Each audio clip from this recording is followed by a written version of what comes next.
சங்கீதம் 17. கர்த்தாவே, நியாயத்தை கேட்டருளும், என் கூப்பிடுதலை கவனியும். கவடமில்லாத உதடுகளிலிருந்து பிறக்கும் என் விண்ணப்பத்திற்கு செவிகொடும்.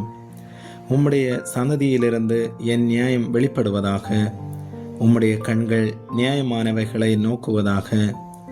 நீர் என் இருதயத்தை பரிசோதித்து ராக்காலத்தில் அதை விசாரித்து என்னை புடமிட்டு பார்த்தும் ஒன்றும் காணாதிருக்கிறீர். என் வாய் மீறாதபடிக்கு தீர்மானம் பண்ணினேன்.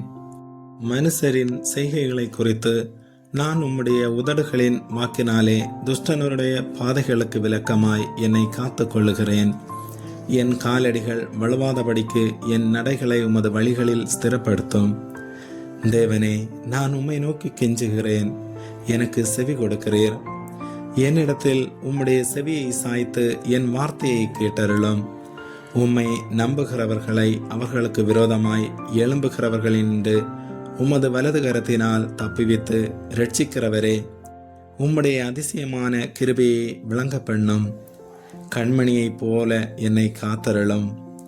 என்னை ஒடுக்குகிற துன்மார்க்கருக்கும் என்னை சூழ்ந்து கொள்ளுகிற என் பிராண பகைஞருக்கும் மறைவாக உம்முடைய செட்டைகளின் நிழலிலே என்னை காப்பாற்றும்.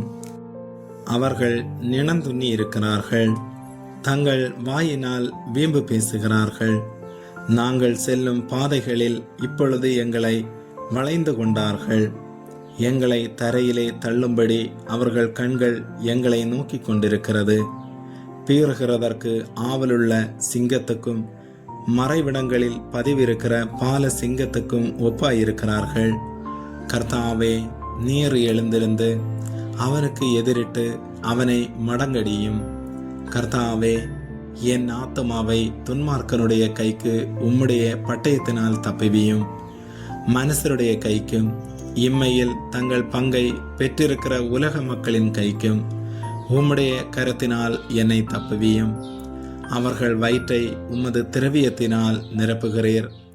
அவர்கள் புத்திர பாக்கியத்தினால் திருப்தியடைந்து தங்களுக்கு மீதியான பொருளை தங்கள் குழந்தைகளுக்கு வைக்கிறார்கள்.